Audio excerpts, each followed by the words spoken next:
सबसे पहले की पॉइंट्स की बात करते हैं। तो भाई पाइथन के अगर हम फीचर्स की बात करते हैं, राइट, तो पाइथन के फीचर्स क्या क्या है। सबसे पहला फीचर है इसके अंदर, ये बहुत सिंपल लैंग्वेज है। सिंपल क्यों है? सिंपल, बहुत छोटी सी कमांड इसके अंदर हमें लिखनी होती है, राइट। यानी अगर मुझे प्रिंट करना है, तो अगर मैं जावा में देखूं मुझे क्लास मेन बनाना, सी में देखो तो आप इंक्लूड स्टूडियो, है ना, प्रिंट एफ इनपुट लेना, ये करना, वेरिएबल का टाइप बताना, वो कुछ नहीं करना होता पाइथन के अंदर। बहुत सिंपल लैंग्वेज है। आपको वेरिएबल का टाइप नहीं बताना, आप जैसी वैल्यू स्टोर करोगे ऑटोमेटिकली हो जाएगी। दूसरी चीज है कि ये बहुत पावरफुल है। इसके अंदर हर तरीके की एप्लीकेशंस बन जाती हैं। अगर आप बात करो mobile, console, desktop application, web application, machine learning, ठीक है, हर तरीके की एप्लीकेशन के साथ काम कर लेती है, राइट। तो ये बहुत पावरफुल है। तीसरी बात है, इसके अंदर जो लाइब्रेरीज हैं, इनबिल्ड लाइब्रेरी हैं, वो काफी हैं, बहुत ज्यादा है, रिच लाइब्रेरी है। तो we can say rich library support is there, right. So ये इसके अंदर, ये इसके मेन फीचर्स हैं पाइथन के, कि Python is a simple,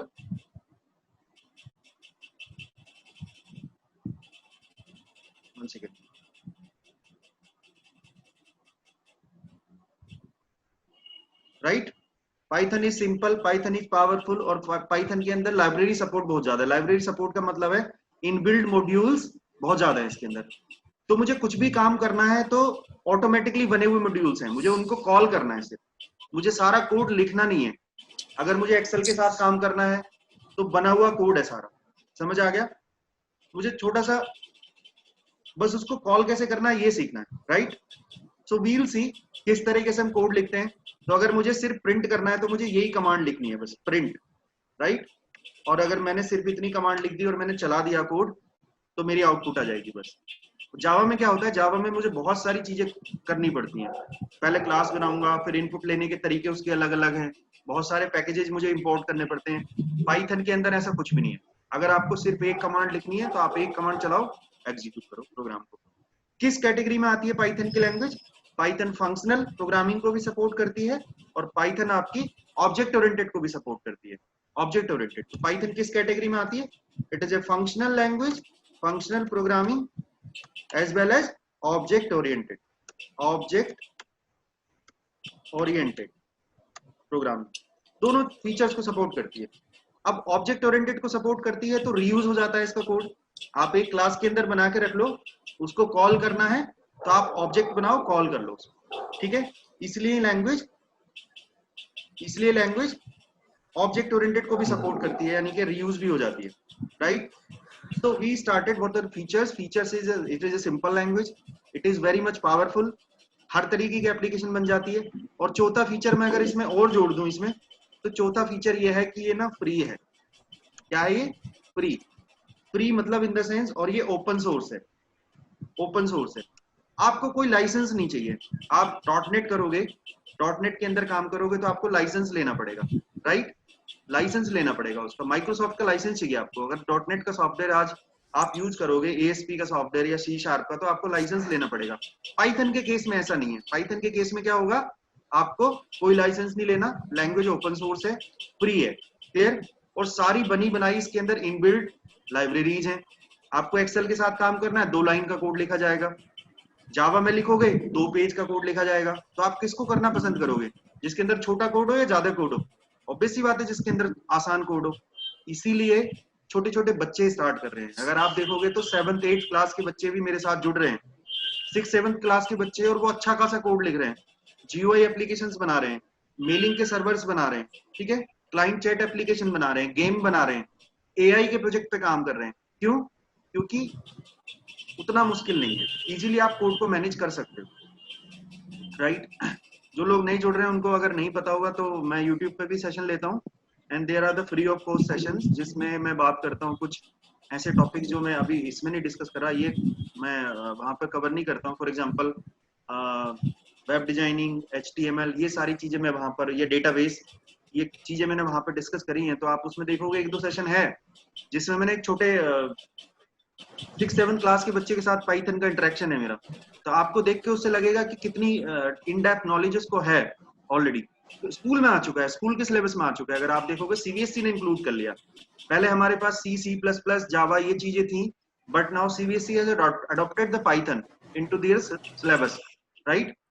ICSE में भी शायद इंट्रोड्यूस हो चुका है पाइथन, और आप देखोगे तो स्कूल्स में छोटी क्लासेज में भी आ चुका है, 8th 9th इन सब में भी आ चुका है, राइट। सो क्योंकि अब अडॉप्ट कर रही है टेक्नोलॉजी, उनको लग रहा है कि पाइथन के बिना काम नहीं चलेगा। यूज क्या क्या है इसके, पाइथन का यूज किस किस तरीके के एप्लीकेशंस में होता है, कैन यू एक्सप्लेन? आप हेल्प करोगे मेरी कुछ भी? These are the types of the programming, कि फंक्शनल प्रोग्रामिंग कैटेगरी के अंदर आती है पाइथन, और ऑब्जेक्ट ओरिएंटेड के अंदर आती है। अब फंक्शनल क्या होती है, ऑब्जेक्ट ओरिएंटेड क्या होती है, तो तब पता चलेगा जब हम उस टॉपिक पे आएंगे। जब मैं फंक्शंस आपको बताऊंगा तब आपको समझ आएगा फंक्शनल होता क्या है। जब ऑब्जेक्ट क्लास, ऑब्जेक्ट फंक्शंस ये बनेंगे तब आपको समझ आएगा ऑब्जेक्ट ओरिएंटेड क्या होता है, right. So now we'll talk about the purpose of the Python, या यूज ऑफ द पाइथन। किस किस में यूज होता है पाइथन का? Yes please. Web design, web designing, machine sir learning, apps बनाने में, यस, इंस्टाग्राम, सॉफ्टवेयर यस, बनाने में, सॉफ्टवेयर भी बनते हैं, यस। सॉफ्टवेयर में हम बात करेंगे डेस्कटॉप सॉफ्टवेयर, है ना, है ना। आप कोई कैलकुलेटर बना सकते हो, आप कोई डेटाबेस का प्रोजेक्ट बना सकते हो जिसके अंदर स्टूडेंट रजिस्टर हो रहे हैं, डेटा देख रहे हैं उनका, राइट। इस तरीके से सॉफ्टवेयर बना सकते हैं, मशीन लर्निंग के एप्लीकेशन बना सकते हैं। Do you have any idea about machine learning? What is machine learning? जो लोग पिछले सेशन में जुड़े होंगे तो मैंने थोड़ा सा एक्सप्लेन किया था उसमें, machine learning is what. Machine learning का मतलब है जब आपका जो सिस्टम होता है, जो आपकी मशीन होती है, वो खुद ही अडॉप्ट करती है चीजों को, वो लर्न करती है, सीखती है। जैसे ह्यूमन नेचर होता है, ह्यूमन बिहेवियर क्या होता है, हम जो चीज देखते हैं, ऑब्जर्व करते हैं, हम उसको सीखते हैं, उससे हम कुछ ना कुछ सीखते हैं डेली, राइट। अगर आज मेरी बॉडी में कुछ प्रॉब्लम है तो मैं उससे सीखूंगा। अच्छा, मैं लेट सो के उठाऊं तो इस वजह से ओके, तो मैं कल से वो मिस्टेक नहीं करूंगा, राइट। मैं गाड़ी चला रहा हूं, अगर मुझे लगा कि मैंने थोड़ा देर से ब्रेक लगाए तो अगली बार मैं ध्यान रखूंगा कि अगर कोई गड्ढा है या फिर मुझे स्पीड कम करनी चाहिए, राइट, और ब्रेक मुझे थोड़ी जल्दी लगानी चाहिए। लेकिन मशीन ऐसा नहीं करती, है ना, क्योंकि मशीन के अंदर प्रीफिटेड कोड होता है, उसी के हिसाब से चलती रहती है वो, क्लियर। लेकिन अगर हम मशीन को ऐसा बना दें, उसके अंदर इस तरीके का सॉफ्टवेयर डेवलप करें, इस तरीके से डेवलप करें कि वो भी खुद से सीखे, ठीक है।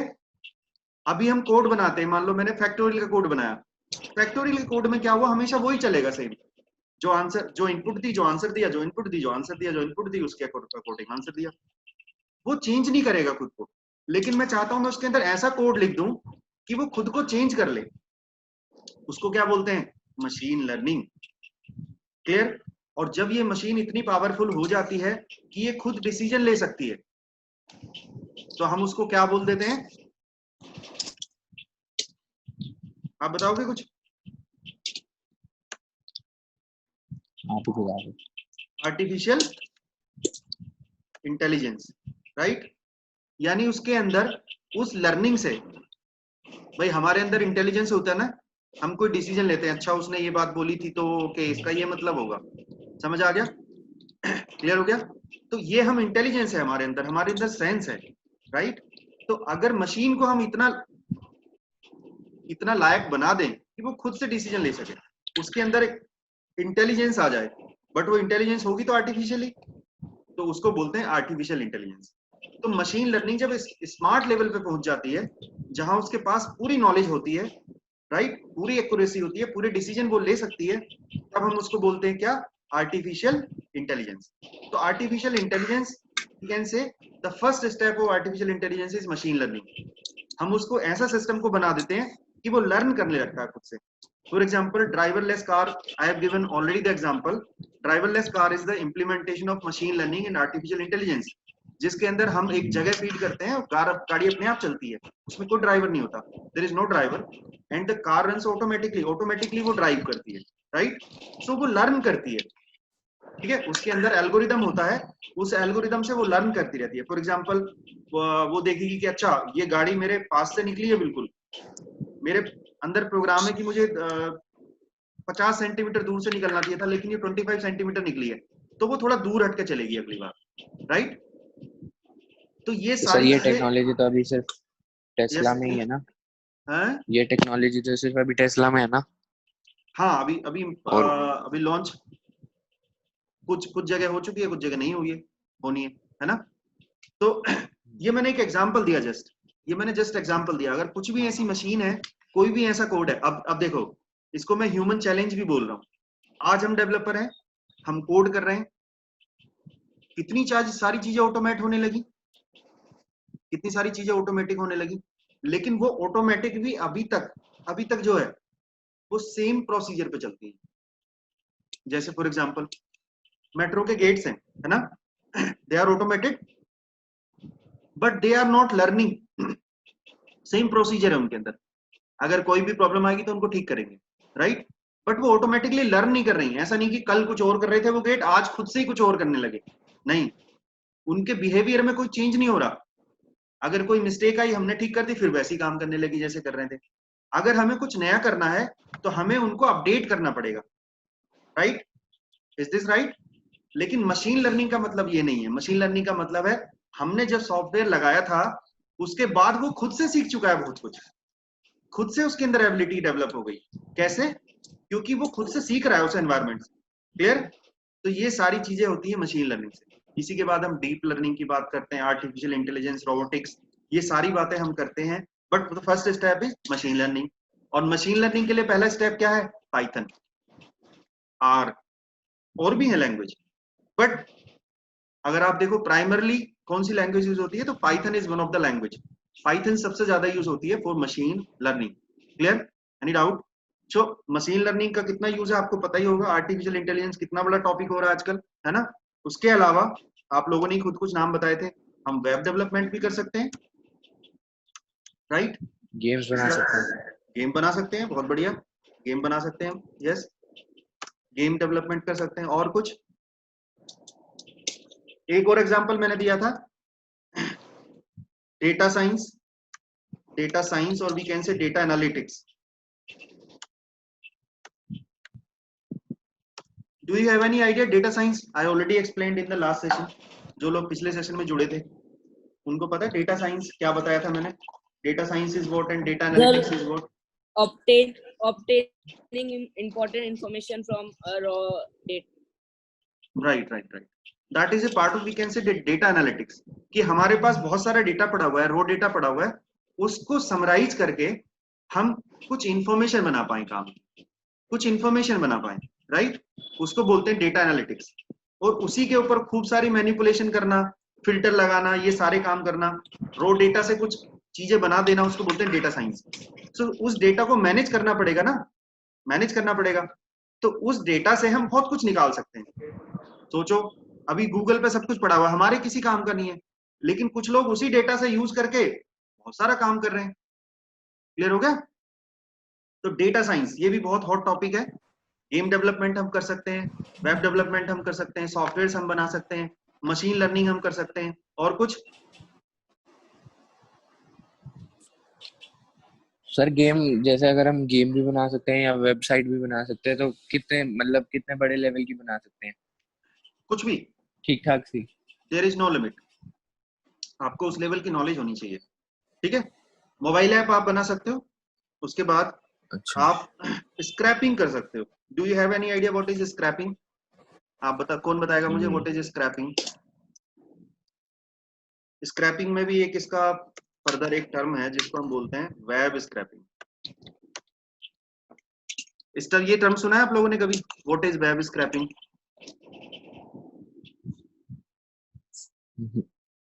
Okay, when we extract the data from the internet, that is known as the web scraping.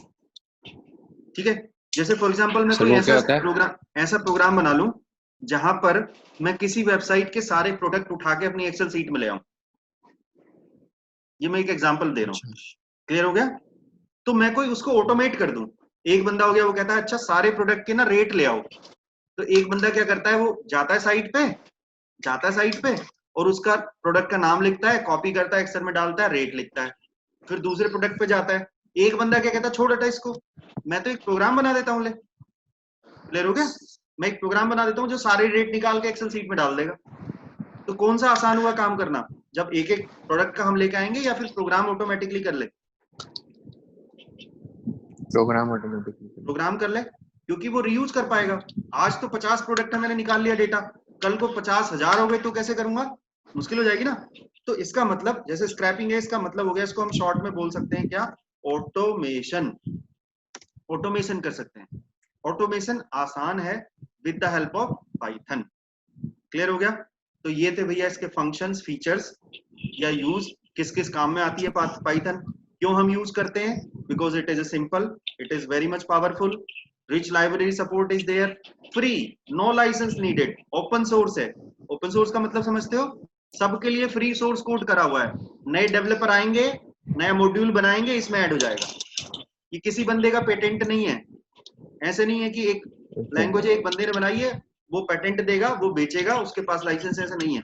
एक डेवलपर कोर कम्युनिटी है जिसमें नए नए लोग जुड़ेंगे, वो अपना कोड डेवलप करेंगे और एक नया मॉड्यूल बन जाएगा। इसको बोलते हैं ओपन सोर्स। क्लियर हो गया। कोड पड़ा हुआ है फ्री, नया कोड ऐड कर दो उसमें। क्लियर। सो पाइथन के लिए आपको कोई लाइसेंस नहीं चाहिए, वेब एप्लीकेशन, कैसी भी एप्लीकेशन बनाओ। क्लियर। क्लियर, यहां तक किसी का कोई डाउट तो नहीं है। दो ही बातें मैंने डिस्कस करी, पाइथन के फीचर्स क्या हैं और पाइथन के यूज क्या क्या हैं, किस किस चीज में पाइथन यूज होती है। Clear. Anyone have any doubt? No. Okay, okay fine, very good. Now which editors we are going to use, हम कौन कौन से एडिटर यूज करने वाले हैं। तो मैंने आपको 3 सॉफ्टवेयर बताए अभी तक। नोटपैड प्लस प्लस, जिसमें हम टाइप करेंगे प्रोग्राम को। दूसरा पाइथन। नंबर वन ही गायब हो गया। नंबर 1 नोटपैड प्लस प्लस, ठीक। नंबर 2 पाइथन, पाइथन, ठीक है। पाइथन 3 करना आप लोग, जिसके में भी हो जाता है। नंबर 3 पाईचार्म। और जब ये पाईचार्म हो जाएगा और हम खूब प्रैक्टिस कर लेंगे, उसके बाद मैं आपको और भी एडिटर बताऊंगा। अब तो बताऊंगा, सर पहले एक ना जैसे, बताऊंगा। एक्सक्यूज मी जैसे स्पाइडर, सर, जैसे एक एनाकोंडा, जुपिटर, इसमें कैसे काम करते हैं वो बताऊंगा मैं, है ना। और आपका विजुअल स्टूडियो अच्छा, कोड। हाँ सर, ये विजुअल स्टूडियो कोड में मैंने देखा था, ट्राई करा था। ओके, इनके सबके बारे में बताऊंगा। इसके बाद जब आप डेटाबेस पे आ जाओगे तो आपको डेटाबेस भी इंस्टॉल करना पड़ेगा, जैसे फॉर एग्जांपल माई सीक्वल। अब ये माई सीक्वल किसके अंदर चलता है, इसके लिए आपको सर्वर चाहिए होता है। सर्वर कौन से होते हैं, फॉर एग्जांपल वैम्प सर्वर, या फिर जैम्प सर्वर। तो ये सर्वर भी आपको डालने पड़ेंगे, ये बात की बात है। अभी हम स्टार्टिंग में सर्वर पर नहीं जा रहे, ठीक है। तो ये सॉफ्टवेयर हमारे पास होने चाहिए। नोटपैड प्लस प्लस ऑलरेडी आपके पास होगा ज्यादातर के। पाइथन ज्यादातर लोगों के पास इंस्टॉल्ड है, जिनके पास नहीं था मैं उनके पास इंस्टॉल करवा चुका हूँ, राइट। सारे वेरिएबल का नाम दे दोगे, जितने भी वेरिएबल हैं, कॉमा लगा लगा के, और साथ में उनके आगे उनकी वैल्यू दे दोगे, जितनी भी वैल्यू आपको। इसका मतलब पहली वैल्यू पहले वेरिएबल की हो गई, ए की वैल्यू 10 और बी की वैल्यू 20। क्लियर हो गया। कोई डाउट तो नहीं है इसमें, बताओ। वेरिएबल कैसे डिक्लेयर करते हैं, सिंपल, वेरिएबल का नाम। अब हम एक स्ट्रिंग वेरिएबल भी ले लेते हैं। मैंने लिया, ये सर नई चीज बताई अभी आपने। ये मैंने बताया, 2 वेरिएबल अगर हमें सेम जगह पर डिक्लेयर करने हैं एक साथ एक ही लाइन में, तो कैसे करते हैं, जैसे a comma B is equal to 10 comma 20। तो ऐसे मल्टीपल वेरिएबल एक ही लाइन में, जरूरी नहीं अलग अलग लाइन में डिक्लेयर करूं, एक साथ ही कर सकता हूं एक लाइन में, ठीक है। ठीक ठीक। अब हम बात करते हैं कि और दूसरे तरीके का वेरिएबल डिक्लेयर करना है मुझे कोई, कैसे करेंगे, एक से। जैसे मान लो मैंने एक वेरिएबल का नाम लिया, S name, student name is equal to Rahul, ठीक। तो एक वेरिएबल बन गया, क्या नाम है उस वेरिएबल का, राहुल। उसको प्रिंट करना है तो कैसे करूंगा, प्रिंट एस नेम। बस भाई, वेरिएबल तो वेरिएबल के नाम से प्रिंट होगा ना, तो उसकी वैल्यू प्रिंट हो जाएगी। तो क्या आउटपुट मिलेगा इस केस में, राहुल। क्लियर हो गया। क्या आउटपुट मिलेगा इसमें, राहुल। जो वैल्यू होगी उस वेरिएबल की वो मिल जाएगी मुझे। क्लियर। अब बात करते हैं,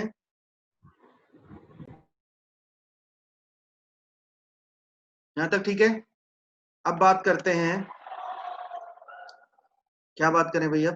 अब एक प्रोग्राम बना लेते हैं छोटा सा, है ना। चलो छोटा सा ही बनाएंगे बस।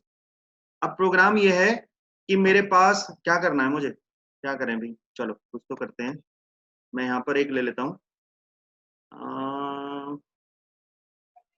चलो ये रही मेरे पास, ये है, ये लेंथ है ना, और एक और है मेरे पास ये मेरे पास ब्रेड्थ है, ठीक है। अब इन दोनों से मिला के मुझे एरिया निकाल के दे दे कोई बंदा, मुझे ये प्रोग्राम बनाना है, ठीक है। एरिया समझ गए ना, एरिया मतलब ये बना के दे दे मुझे लेंथ और ब्रेड्थ से, ठीक है, ठीक है। तो कैसे करेंगे भाई, कैसे करेंगे हम, यहाँ पे लिखते हैं सपोज ये दो वेरिएबल थे, पहला वेरिएबल था लेंथ, उसकी कुछ वैल्यू थी जैसे हमने कहा चलो 100, ठीक है। एक वेरिएबल था ब्रेड्थ, उसकी भी कुछ वैल्यू थी, कितनी 20 सपोज, ठीक है। अब मुझे एरिया निकालना है, तो मैं कैसे करूंगा, बड़ा सिंपल है, ये लो एरिया इज इक्वल टू क्या करूं, एरिया इज इक्वल टू क्या, लेंथ इंटू ब्रेड्थ, ये फॉर्मूला है मेरा। तो मैं क्या करूंगा, लेंथ इंटू ब्रेड्थ, ठीक, ये लो निकल गई लेंथ, एरिया निकल गया। क्या फॉर्मूला एरिया का, लेंथ भी थी ब्रेड्थ भी था, एरिया निकालना था निकाल लिया। अब प्रिंट करना है तो कर दो प्रिंट, कैसे, print area is equal to, ये तो मैसेज है, double quotes close comma variable का नाम। क्या करना है भाई, ऊपर यहां तक क्या हुआ, वेरिएबल डिक्लेरेशन, यहाँ पे क्या हुआ, जो वैल्यू निकालनी थी, फिर क्या हुआ, प्रिंट। तो 3 स्टेप में प्रोग्राम हुआ। सबसे पहले इनिशियलाइजेशन, जो वैल्यू मुझे ऊपर यूज करनी थी वो मैंने डिक्लेयर कर दी, इसमें तो मुझे वेरिएबल ही चाहिए थे, तो वो वेरिएबल मैंने डिक्लेयर कर दिए। उसके बाद मुझे एरिया निकालना था, तो वो निकालोगे तभी तो प्रिंट करोगे। अब सीक्वेंस देखो, ऐसे थोड़ी ना निकाल पहले लोगे वेरिएबल डिक्लेयर नहीं करे, ये भी नहीं हो सकता, प्रिंट पहले कर दो निकला ही नहीं, ऐसा कैसे हो जाएगा। तो सबसे पहला काम तो है आप वेरिएबल डिक्लेयर करो जो भी चाहिए, फिर दूसरा काम है काम क्या करना है वो कर लो। जैसे पहले वाले में ये काम मिसिंग था, हमें सिर्फ वेरिएबल डिक्लेयर करने थे और प्रिंट करना था, तो ये चीज थी नहीं एरिया इज इक्वल टू वाली। अब कैलकुलेट भी करना है, अब सोचो एरिया प्रिंट तो तभी करोगे जब निकालोगे पहले, तो पहले मैंने यहाँ पे निकाल लिया एरिया, फॉर्मूला मुझे खुद पता होना चाहिए, एरिया का क्या फॉर्मूला है, लेंथ इंटू ब्रेड, क्लियर। फिर मैंने एरिया प्रिंट कर लिया। अब इसको चला के देख लेते हैं भाई, सेव करूं इसको, इसी में चलने देते हैं गाड़ी, ठीक है। एग्जाम्पल मैं यहीं पे सेव कर रहा हूँ और फिर रन कर रहा हूँ।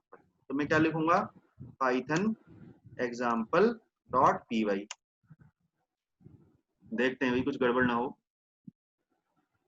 गई क्या गड़बड़, ये ठीक है, ठीक है सर। ठीक है। तो एरिया निकल के आ गया कितना 2000, क्यों, क्योंकि 100 और 20 की मल्टीप्लाई यही आएगी 2000, है ना, तो वही एरिया का फॉर्मूला हो गया।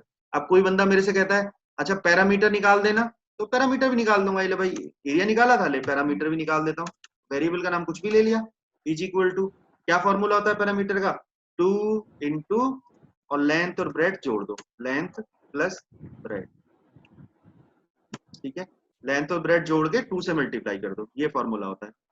अब कोई बंदा कहता है पैरामीटर भी प्रिंट करो, तो हम प्रिंट कर देंगे, लोग प्रिंट पैरामीटर भी कर दो वैसे ही, parameter is equal to double quotes close comma उस वेरिएबल का नाम दे दो। अब देखो अगर मैं यहाँ पर कैपिटल दे दूंगा गड़बड़ हो जाएगी, क्योंकि केस सेंसिटिव है, जैसे ऊपर लिखा वैसे लिखो वेरिएबल का नाम, ठीक है, क्लियर। तो भैया वैसे ही देना पड़ेगा। अब देखते हैं, इसी को चला के मैं सेव कर लेता हूं और यहाँ पे चला के देखता हूँ,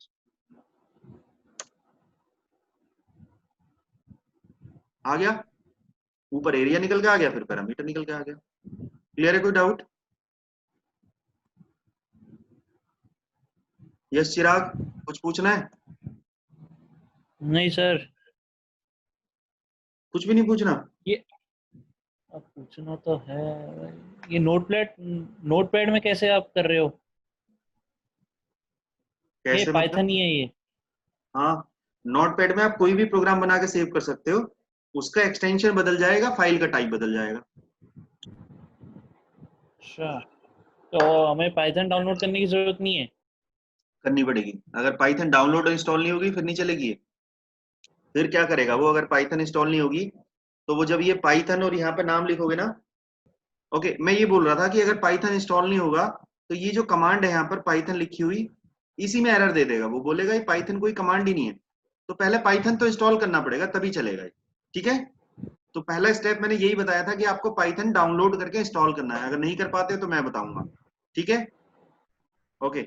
अब जो मुझे आउटपुट मिल रही है नेक्स्ट लाइन में मिल रही है, area is equal to 2000, parameter equal to 240, क्योंकि मैंने 2 बार प्रिंट लगाया है। कोई बंदा कहेगा यार प्रिंट ही तो करना, एक ही लाइन में कर लो दोनों चीजें। तो हम कैसे करेंगे, हम यहाँ पर कंटिन्यू कर सकते हैं। पहले एरिया की वैल्यू प्रिंट कर ली, अब पैरामीटर भी करना है, तो मैं कॉमा लगा के फिर से अगला मैसेज दे दूंगा, parameter is equal two comma दूसरा वेरिएबल। तो ऐसी कॉमा लगा के मल्टीपल वैल्यूज आगे चलती रहेंगी। ठीक है, ऐसे भी कर सकते हो, एक ही बार दे दो प्रिंट, जरूरत थोड़ी 4-4 10-10 बार प्रिंट लगाने की। क्लियर? तो अब हम इसको फिर से चला के देख लेते हैं। एक साथ आ गया मैसेज, पहले एरिया। एक्सक्यूज सर, हाँ बताओ बताओ बताओ सर नितिन। जो आप कमांड प्रॉम्प्ट में से आप आउटपुट ले रहे हो सर, ऊपर रन का ऑप्शन है सर, उससे भी आ सकता है कहाँ पर? वो सर? उस ऊपर यहाँ पे कह रहे हो? Yes sir. ये ना बच्चे, ये नोटपैड प्लस प्लस का ऑप्शन है, अभी इसमें नहीं आएगा। ये क्रोम वगैरह फायरफॉक्स उनमें खोलने के लिए ब्राउजर में। ठीक है, और अगर आ सकता है पाथ सेट है तो बहुत बढ़िया है, लो यहाँ से चला के देख लेते हैं।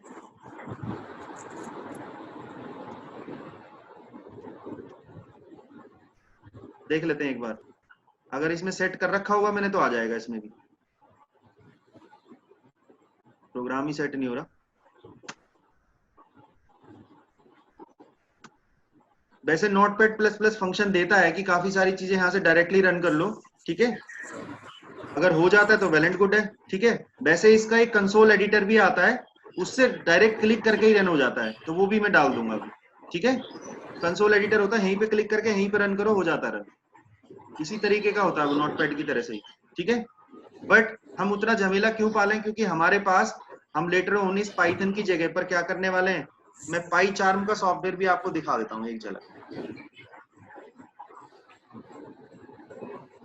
अगर आप ये सब कमांड प्रॉम्प्ट और नहीं करना चाहते तो आपको क्या करना पड़ेगा, ये खोलना है पाई चार्म का।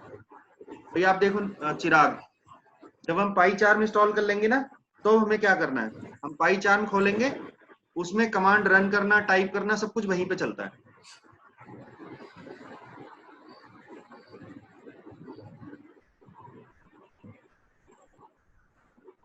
दो तरीके बताए मैंने। पहला तरीका, अगर आप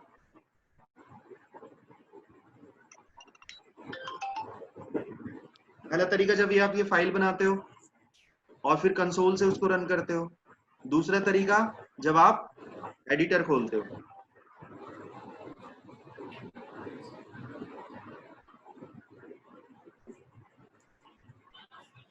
खुल जा भाई, कहाँ चला गया? चलो मैं टाइप करता हूँ, थोड़ा हैवी है, खुलने में टाइम लगाएगा। एक बार और खोल लेता हूँ। ओके, तो यहां तक समझ आ गया भाई जो मैंने बताया, वेरिएबल कैसे डिक्लेयर करते हैं, कैलकुलेशन कैसे करते हैं, प्रिंट कैसे करते हैं, एक ही प्रिंट में मल्टीपल कमांड कैसे ऐड हो जाती हैं। अब बात करते हैं हम सबसे इंपॉर्टेंट चीज की। यहां तक हो गया, इसको हटा रहा हूं मैं। अब सोचो मैंने लिखा है यहाँ पर प्रिंट हाई। ठीक है, अब अगर आप सी में क्या करते हो, सी की तरह से लिख के दिखाता हूँ। सी में तुमने ऐसे लिखा, int a is equal to, जब वो खुल गया कोई बात नहीं, चलो अब पहले हम उसमें ही करेंगे। Int a is equal to 10, ठीक है, सेमीकोलन। फिर आप यहां ऐसे लिख दो, प्रिंटफ हाई। सी की बात कर रहा हूं मैं, कोई दिक्कत नहीं है उसको, कोई दिक्कत नहीं है, ऐसे आप लिखते हो तो कोई दिक्कत नहीं है उसको। कितनी भी लाइनें छोड़ो, कितना भी स्पेस छोड़ो, वो व्हाइट स्पेस माना जाता है। क्या माना जाता है वो? White space. व्हाइट स्पेस मतलब उसका कोई रोल नहीं होता, कोई फर्क नहीं पड़ेगा। अगर हम पाइथन में ऐसा कर देते हैं, पाइथन में मैं क्या करता हूं, यहां पर मैं यहां पर लिखता हूं प्रिंट हेलो। अब क्या आउटपुट आएगी बताओ मुझे, अगर मैं इस प्रोग्राम को चलाता हूं?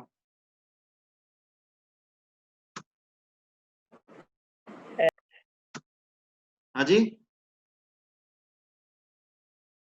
बताओ बताओ, निखिल आप बता रहे थे, बताओ। हाँ जी, हम पहले हाई लिखा होगा, उसके अगली लाइन में हेलो। पहले हाई लिखा होगा, उसकी अगली लाइन में हेलो, यही होगा ना? यानी अगर मैं ये आउटपुट चलाऊंगा, प्रोग्राम चलाऊंगा, तो मुझे आउटपुट क्या मिलेगी? पहली लाइन में हाई, अगली लाइन में हेलो, है ना? Yes sir. ये ना? Yes sir. ओके। अगर आप इस प्रोग्राम को चलाओगे ना, तो आपको मिलेगी एरर। क्या मिलेगी? एरर। एरर। अब क्यों मिलेगी एरर, वो समझ लेते हैं। एरर इसलिए मिलेगी क्योंकि पाइथन कहता है कि भैया इंडेंटेशन पे ध्यान देना है। किस पे ध्यान देना है? इंडेंटेशन। इंडेंटेशन, इंडेंटेशन पे ध्यान देना। अननेसेसरी स्पेस नहीं लाने, जहां स्पेस देना है तो देना है, रूल है स्पेस देने के, ठीक है? और जहां पर जरूरत नहीं है, ऐसे नहीं स्पेस दे दो वहां पर, तो वो कहेगा ये जो प्रिंट है ना, उसी के लाइन में अलाइनमेंट होना चाहिए। ऐसे नहीं आगे स्पेस छोड़ के लिख दो, नहीं, गड़बड़ है, ऐसे नहीं कर सकते। समझ आ गया? तो बहुत ध्यान रखना है इसमें स्पेस का, इंडेंटेशन का बहुत ध्यान रखना है। क्लियर? अलाइनमेंट आपको, जो लाइन की अलाइनमेंट है वो ठीक रखनी है। अब कहां पर रखनी, कहां पर स्पेस देना है, वो अभी आगे आएंगे तो बताऊंगा, अभी तो कंटिन्यूस चल रही सारी चीजें, ठीक है? तो इंडेंटेशन का बहुत ध्यान रखना होता है। अभी देख लेते हैं इसको। अब मैं इस सबको हटा देता हूं, इसको मैं सेव करता हूं, आपको अभी पता चल जाएगा। मैं यहाँ पे जाके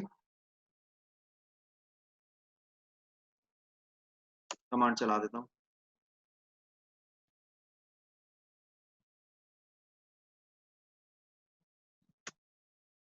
ठीक है, अब इसको हम कमांड चलाते हैं। आ गया एरर? क्या एरर आ गया बोलो, क्या एरर आ गया? Unexpected indent. हाँ, क्योंकि हमने वो इंडेंट हमें चाहिए नहीं था, हमने दे दिया इंडेंट, अनएक्सपेक्टेड था वो। क्लियर हो गया? क्लियर हो गया? अब अगर मैं इसको हटा दूंगा तो सही चल जाएगा। तो यानी आप ऐसा नहीं कि जहां पर इंडेंट, ये बस इसका ध्यान रखना है बहुत पाइथन में, बाकी किसी लैंग्वेज में नहीं होता ये। आगे हाय हेलो, यानी इंडेंट का बहुत ध्यान रखना है। अगर आपने कॉपी में, जब आप एग्जाम पाइथन का प्रोग्राम लिख के आ रहे हो एग्जाम में और ऐसे लिख दिया, जीरो लिखा देगा एग्जामिनर, जीरो लिख देगा, क्योंकि उसको पता ही चलेगा ही नहीं। इंडेंट का भी बहुत ध्यान रखना है। क्लियर हो गया? तो कहीं सर ऐसा, ये बोलो। जैसे सेमीकोलन के आगे हम एक और सेमीकोलन दे दें? पाइथन में कोई सेमीकोलन नहीं लगता, खत्म बात वहीं पे। नहीं नहीं, ये ऊपर ऊपर क्या क्या लगा रखा है ये? डबल कोट्स, हाँ, डबल कोट्स। ये चिराग यहाँ तुम पे पूछ एक रहे और हो ना? दे दें? चिराग तुम हाँ जी पूछ रहे सर। हो ना? ठीक है, ठीक, बताओ। यहाँ पर एक और दे दें, ये पूछ रहे हो? हाँ जी। अब इसका मतलब हो गया, देखो स्ट्रिंग यहाँ पर खत्म हो गई, डबल कोट से शुरू हुई, डबल कोट पे खत्म हो गई। समझ आ गया? अच्छा, तो और जब, बीच में कुछ था नहीं? हाँ तो कोई बात ही नहीं था, तो स्ट्रिंग यहाँ पे खत्म हो गई, तो इसका मतलब फिर ये वेरिएबल हो गया बिना डबल कोट्स के। गड़बड़ हो गई, हाई नाम को तो कोई वेरिएबल है नहीं, एरर देगा। हम्म। सोचो आपकी स्ट्रिंग यहाँ से यहाँ तक थी, स्ट्रिंग के बाहर जो चीज थी वो डबल, वो वेरिएबल बन जाती है, तो हाई नाम को तो कोई ठीक ठीक वेरिएबल है नहीं, ठीक एरर देगा। ठीक ठीक समझ आ गया? ठीक सर। क्लियर हो गया? तो हम इस तरीके से नहीं करेंगे। अब आगे चलते हैं, यहाँ तक क्लियर हो गया जो मैंने बताया? तो भाई ये इंडेंटेशन का बहुत ध्यान रखना है, जो चीज मैंने बताई, indentation, indentation is the important part. Clear? अब आप कोई भी ऐसा प्रोग्राम बना सकते हो जिसमें इनपुट लेनी है, इनपुट अभी हमने लेना नहीं सीखा, इनपुट नहीं ली अभी हमने, इनपुट में नेक्स्ट क्लास में बताऊंगा, ठीक है? इनपुट कैसे लेते हैं वो नेक्स्ट क्लास में बताऊंगा। बट सोचो आप कोई भी प्रोग्राम बना सकते हो जिसमें आपको दो नंबर है जोड़ना घटाना है, ऐसा कुछ, बस सिंपल, ठीक है? प्रिंट करना, उतना आप समझ सकते हो। अब मैं इसकी झलक भी एक बार आपको दिखा देता हूँ।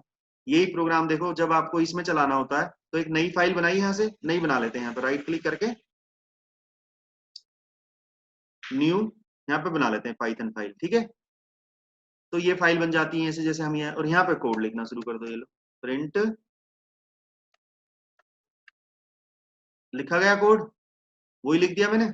अब इसमें क्या करते हैं, जब आपको ये फाइल रन करनी है, राइट क्लिक करो इस पे और रन कर दो, बस रन।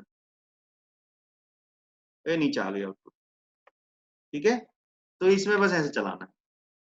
उसमें तो था भी ये करो पाथ CMD से पहुंचो, ये पहुंचो, इसमें कुछ नहीं करना। इसमें तो जो फाइल बनानी है बस फाइल बनाओ, कोड लिखो वहां पर और यहीं पर ले लो राइट क्लिक रन, बस।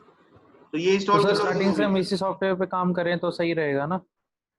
नहीं रहेगा सही, क्योंकि वो भी पता होना चाहिए ना, पता होना चाहिए वो अच्छा, भी। बाद में तो इसी पे वो थोड़ा करेंगे। टेढ़ा मेढ़ा रास्ता है। हाँ, पहले तो शुरू में तो सारे रास्ते पता होने चाहिए ना, है ना।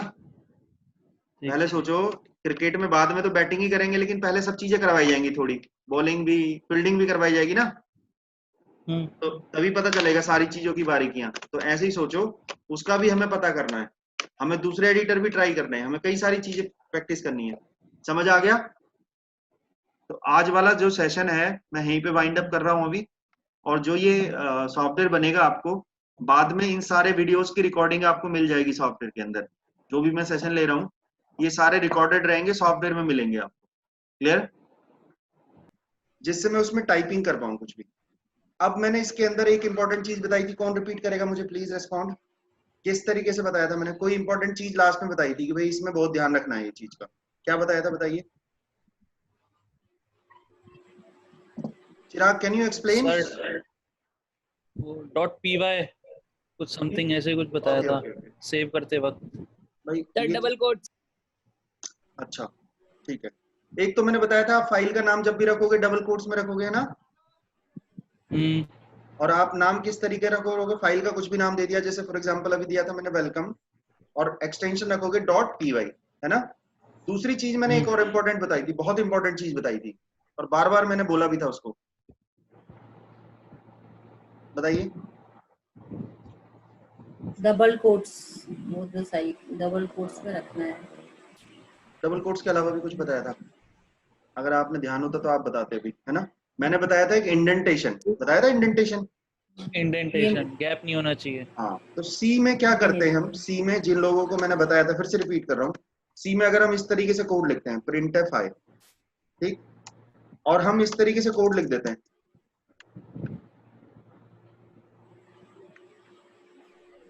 सी को कोई प्रॉब्लम नहीं होती। C does not have any issue, उसको कोई प्रॉब्लम नहीं है।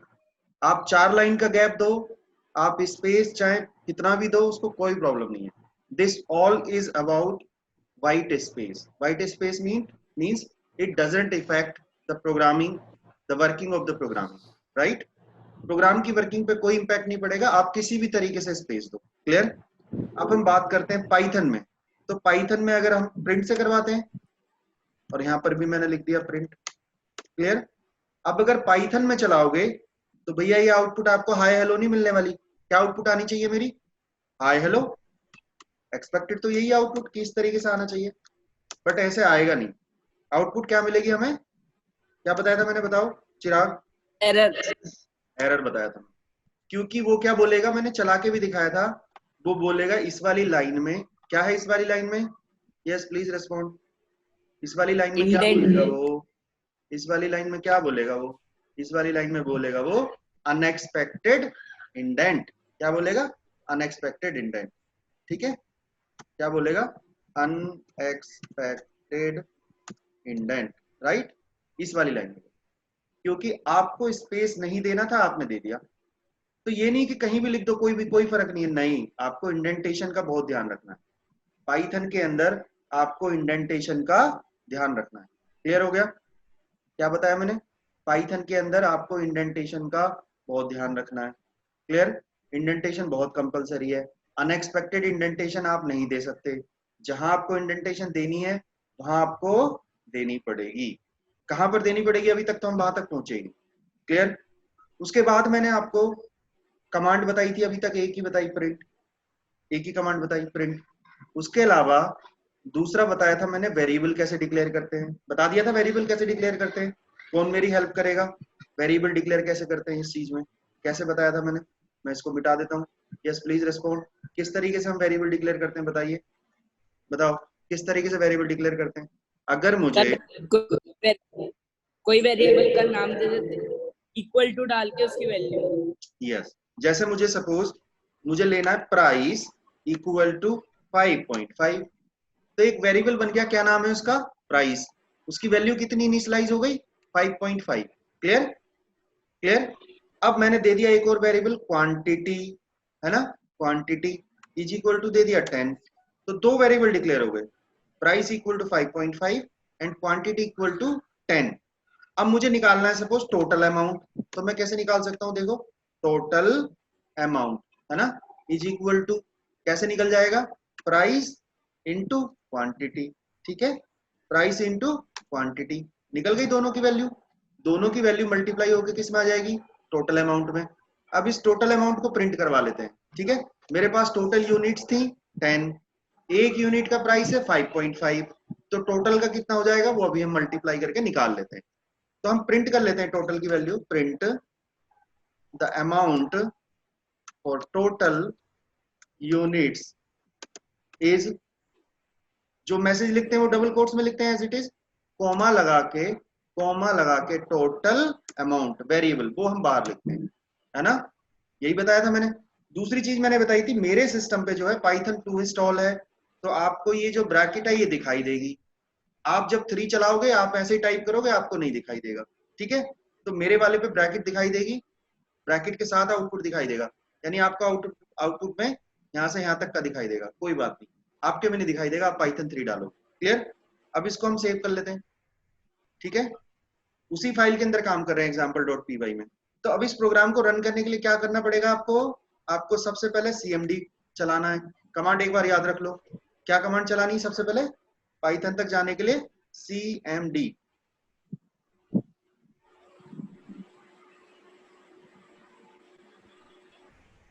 cmd, ठीक है, कमांड प्रॉम्प्ट पे चले गए। अब मुझे उस लोकेशन तक पहुंचना जहां तक मेरी पाइथन की फाइल स्टोर हो रखी है। क्लियर, कहां तक पहुंचना है मुझे, जहां मेरी पाइथन की फाइल स्टोर हो रखी है। तो मुझे पहले डेस्कटॉप पे जाना पड़ेगा, तो कैसे जाते हैं, cd डेस्कटॉप, ये तो वही डोस की कमांड है ना, किसी भी डायरेक्टरी में मूव करना है तो। फिर इसके बाद पाइथन के फोल्डर में जाना है, तो ये मैंने वही नाम दे दिया जो मेरा फोल्डर का नाम। अब किस तरीके से प्रोग्राम को चलाते हैं, पाइथन फाइल का नाम दे देते हैं, क्या नाम है, example.py, ये रन करने की कमांड है, सिंपल। ठीक है, आगे output, the amount for total unit is 55, 5.5 multiply by 10 कितना हो गया, हाँ जी बताओ, 55। अब ये जो 55 आया, आप इसका आंसर मुझे बताओगे ये किस फॉर्मेट में आया,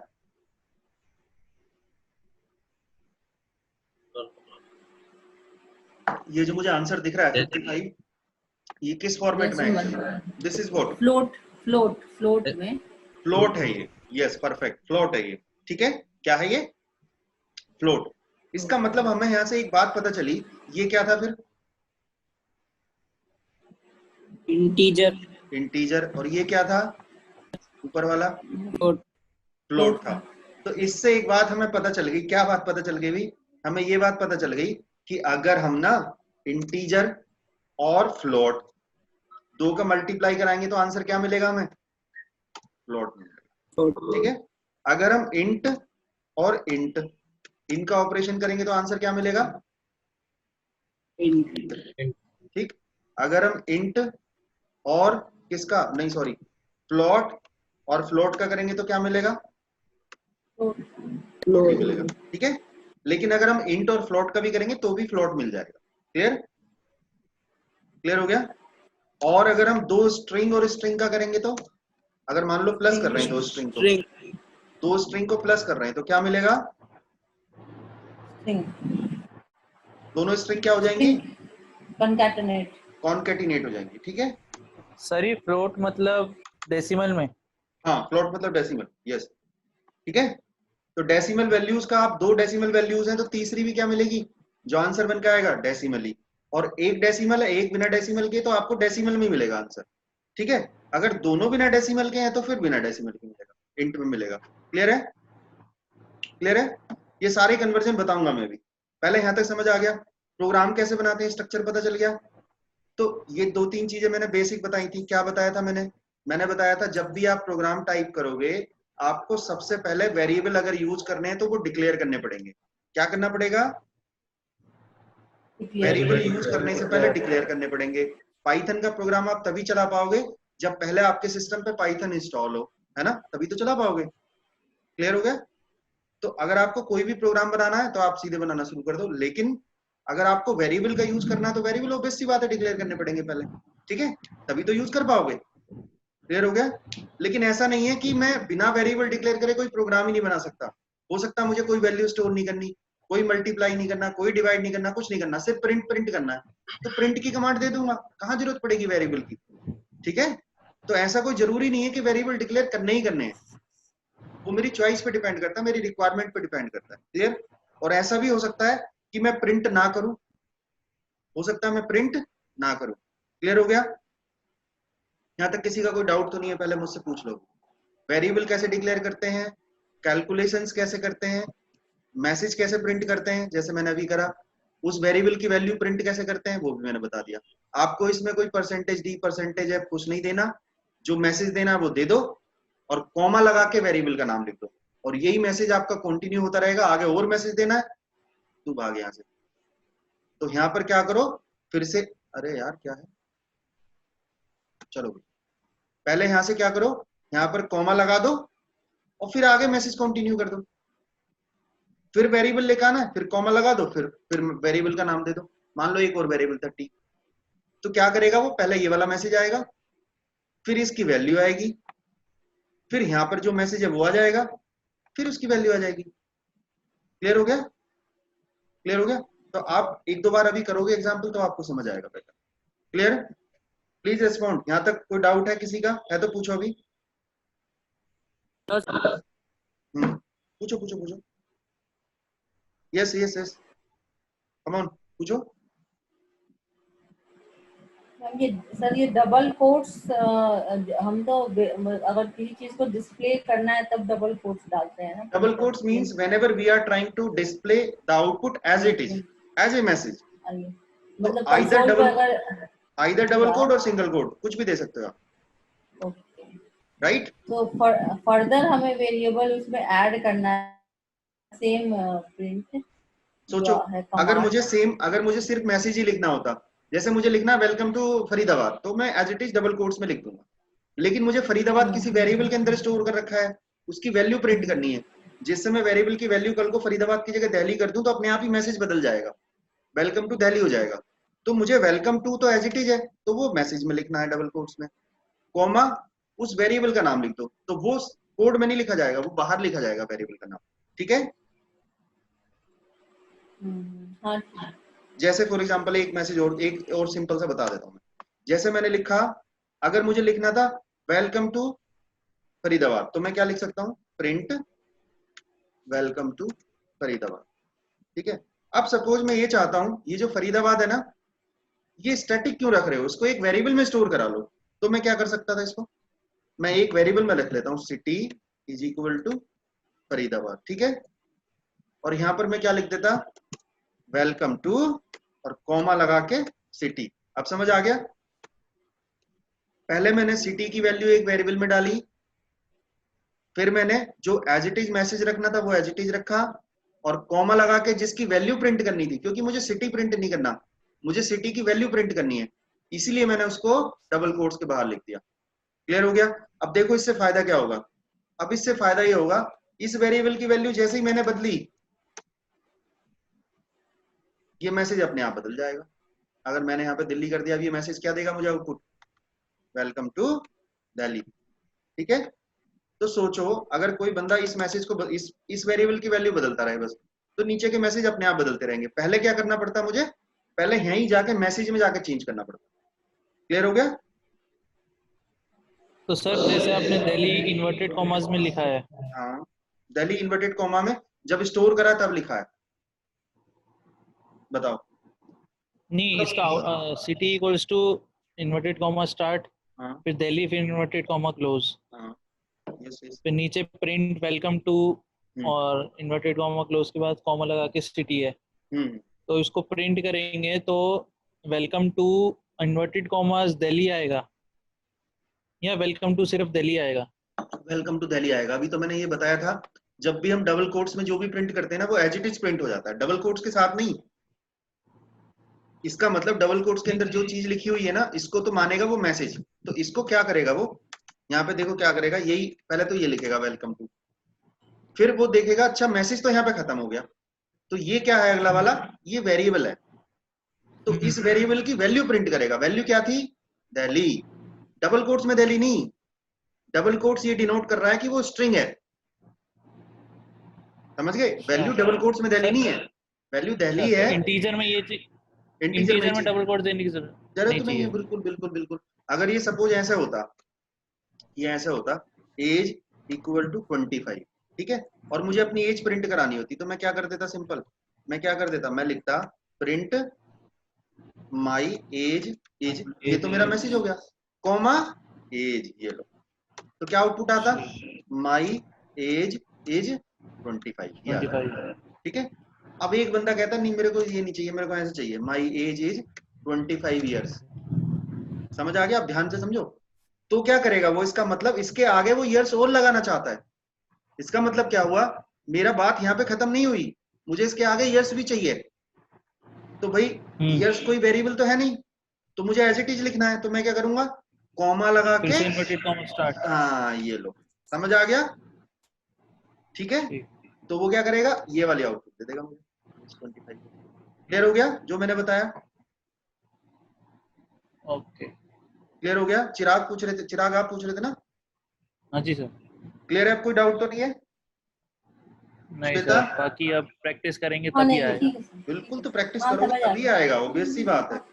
100% कॉन्फिडेंट तो आपको तभी होगा जब प्रैक्टिस करोगे, आपको समझ आएगा क्या करते हैं। बट पहली पिक्चर आपको क्लियर समझ आ गई, वेरिएबल किस तरीके से यूज करते हैं, कैसे डिक्लेयर करते हैं, क्लियर हो गया?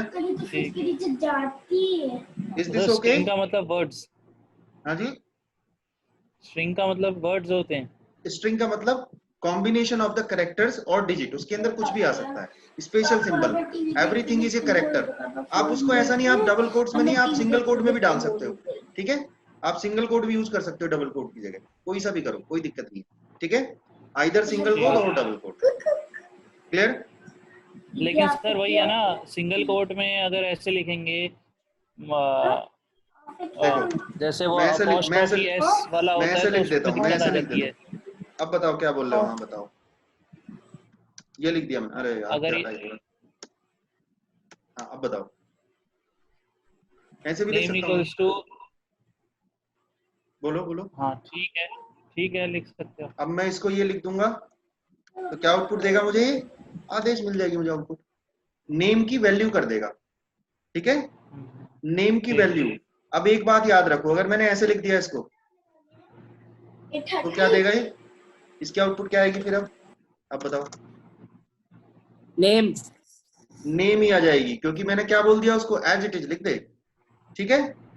और अगर मैंने ये हटा दिया तो वो क्या करेगा, इसको मानेगा वेरिएबल, ठीक है, तो इसकी वैल्यू को प्रिंट करेगा फिर।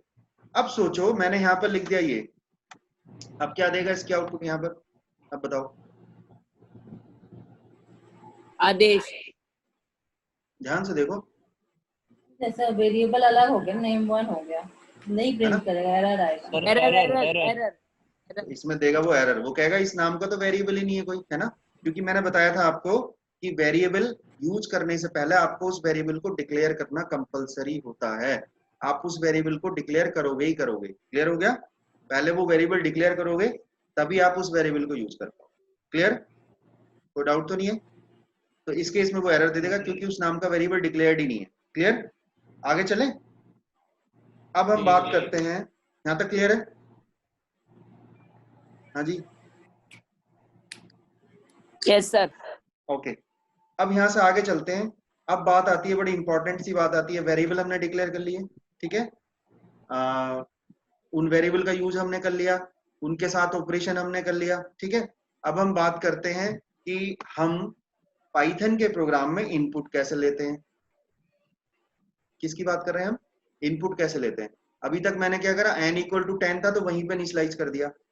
अब मैं चाहता हूं कि सिस्टम से इनपुट कैसे ली जाती है, यूजर इनपुट कैसे डालेगा, ठीक है, क्लियर हो गया? तो इनपुट कैसे डालता है, ये लो जी, इनपुट से ही डालता है। किससे डालता है?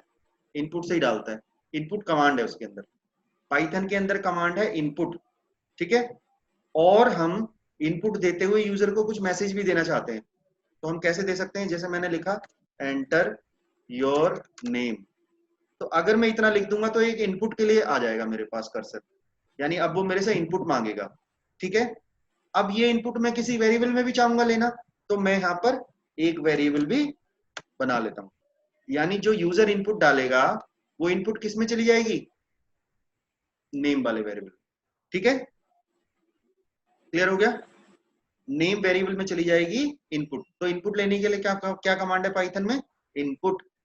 और ये मेरा मैसेज आएगा जब इनपुट उसके पास यूजर से पूछेगा वो इनपुट, तो पहले उसके पास ये मैसेज आएगा कि एंटर योर नेम। तो आप कुछ भी अपने हिसाब से मैसेज बना सकते हो जिसके बेस पे आपको इनपुट लेनी है।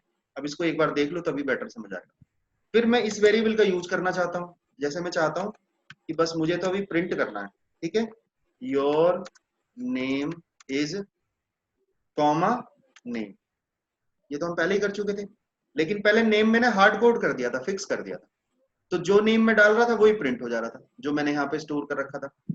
अब कैसे चलेगा एक बार इसको देख लेते हैं। सेव कर दिया मैंने, मैं फिर से रन करता हूँ प्रोग्राम को। मैं यहाँ पे लिखता हूँ Python example dot P Y. क्या कह रहा है मेरे से? वो क्या कह रहा है मेरे से? Enter your name. प्रिंट वाली कमांड अभी एग्जीक्यूट नहीं हुई, यहाँ पे समझो प्रोग्राम को।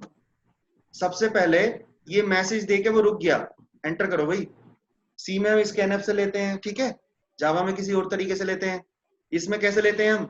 कैसे लेते हैं? इनपुट कमांड से। तो अगर यूजर से इनपुट लेनी है तो कैसे लोगे आप? इनपुट कमांड से लोगे। क्लियर? तो यहाँ पे मेरे पास मैसेज आ गया एंटर योर नेम, और मैंने डाल दिया, चलो ये लो, ये है मेरा नाम रवि। ठीक है, एक second, Ravi is not defined, क्यों बोल रहा है? एक सेकेंड,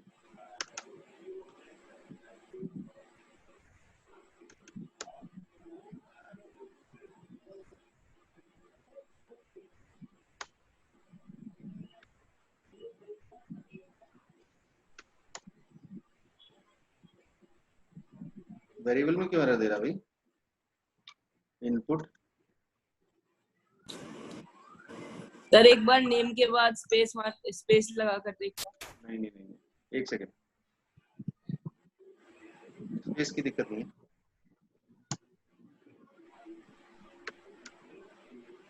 एक मिनट रुको, जो हो सकता है इसकी वजह से भी दे रहा हूँ, मेरा 2 यूज कर रहा हूँ ना मैं। आप लोगों के में किसी में इंस्टॉल है तो आप ट्राई करना एक बार जरा। सर मैंने किया था, मेरे को क्या है? तुम्हारे में भी सेम एरर आ रही है? नो सर, नहीं, इसमें नहीं चल रहा। रुको मैं पहले वो एडिटर खोलता हूँ, एक सेकेंड। उसमें शायद मेरा 3 इंस्टॉल है, तो मैं इसको चलने देता हूँ। 2 में कई सारी कमांड पुरानी अलग हैं, तो हम टाइप, वो एडिटर भी देख लो जो लोग अभी एडिटर यूज नहीं कर रहे थे ना, फाइल 4 खोलते हैं यहाँ से। तब तक बता देता हूं मैं एक बात और, जो हम यहाँ से इनपुट लेते हैं ना, स्लैश n का मतलब क्या होता है? अगर हमें नई लाइन में जाना तो, ठीक है, या हम एक और तरीका होता है एंड इक्वल टू दे देते हैं हम यहाँ पर, अगर मुझे कर्सर नई लाइन में ले जाना तो। अब जो ये मैंने इनपुट की कमांड चलाई थी, एक बार और अब इसको रिपीट करूंगा जब मैं वो एडिटर खोल लेता हूँ। जब हम यहाँ से इनपुट ले रहे हैं तो जो मेरे पास इनपुट आई ना n में जो इनपुट आई वो जाती है एज ए स्ट्रिंग। इनपुट को समझो, पहले समझ लो। अभी ये मेरे पास कमांड थी इनपुट। ये कमांड क्या करती है बताओ? इस कमांड से आप क्या कर पाते हो?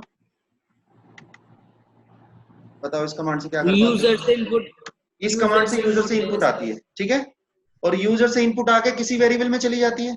अब सपोज यूजर से मैं क्वांटिटी इनपुट लेना चाहता हूँ, एंटर द क्वांटिटी, तो क्वांटिटी ले ली सपोज मैंने क्यू वेरिएबल में। तो अगर यूजर ने 10 डाला तो पता है 10 कैसे आएगा? 10 डाला यूजर ने, कैसे आएगा 10 बताओ? कैसे ट्रीट होगा 10? 10.0 नहीं, 10.0 नहीं, वो ट्रीट होगा ऐसे 10। समझ आ गया? इसका क्या मतलब हुआ?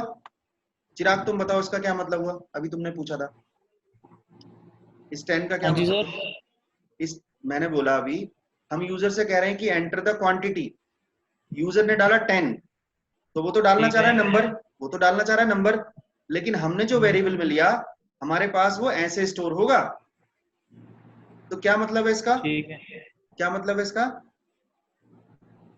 सर, ये ऐसे ही आएगा एज इट इज। इसका मतलब यूजर ने तो 10 डाला String है, था, string। बट एक एक करके पूछो। हाँ बोलो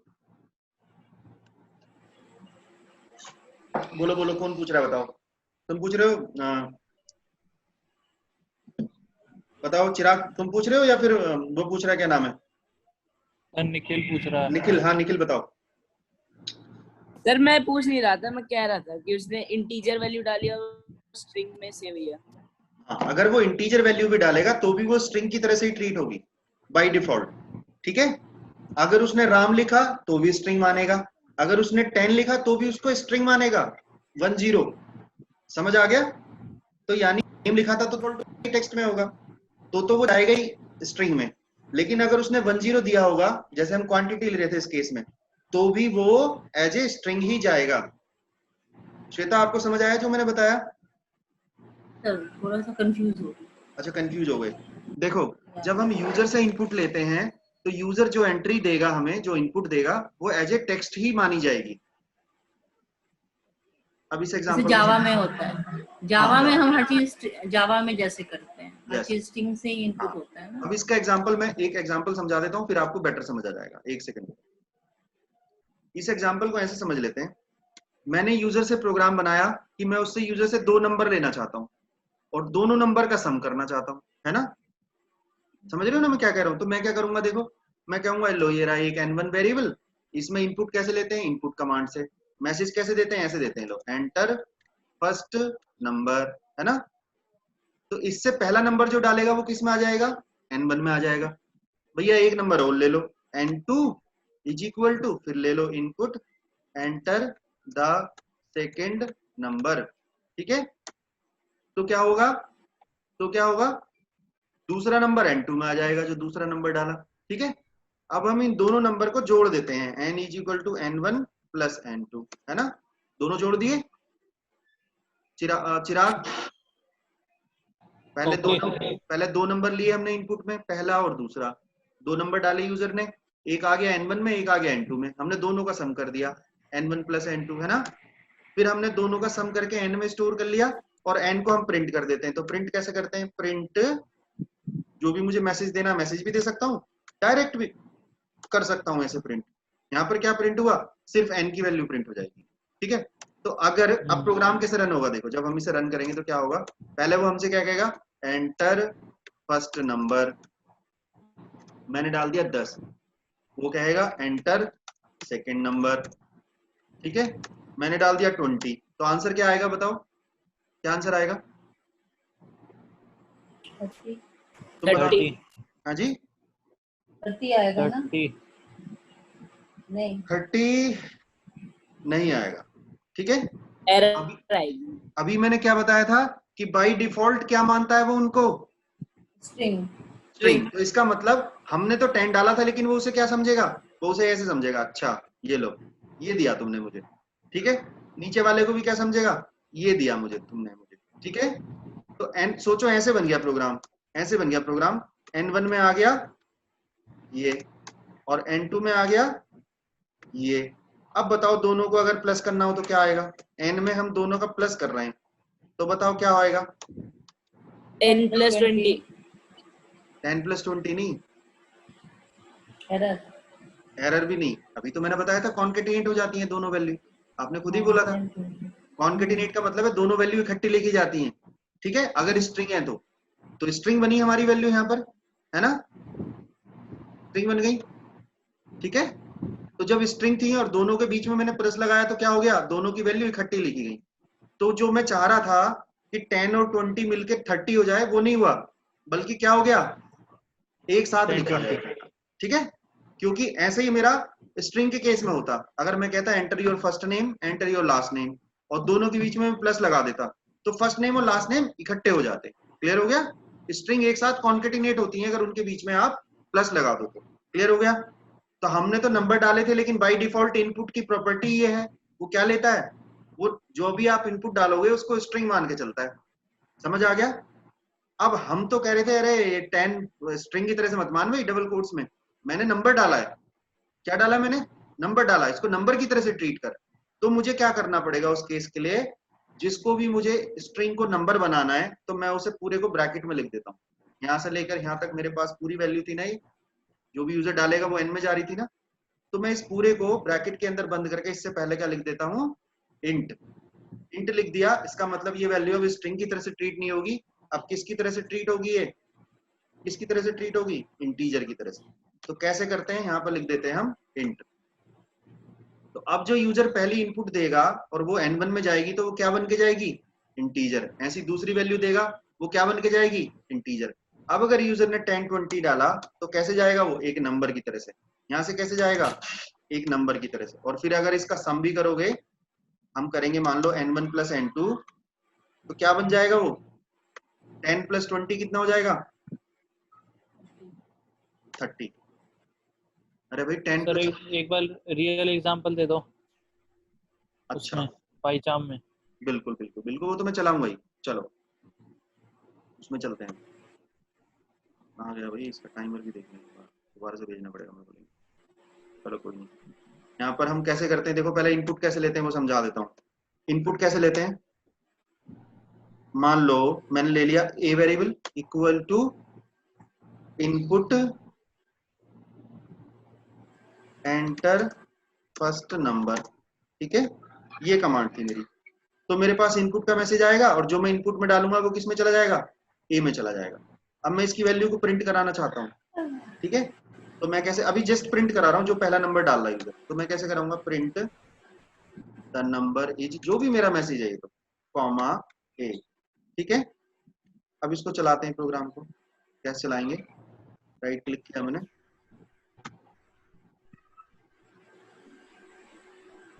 यहाँ पे लिखा मैंने, उस आ गया मेरे पास message, enter the first number, मैंने डाला 12, ठीक है, क्या आ गया मैसेज, द नंबर इज बोलो 12, ठीक है, आ गया मैसेज।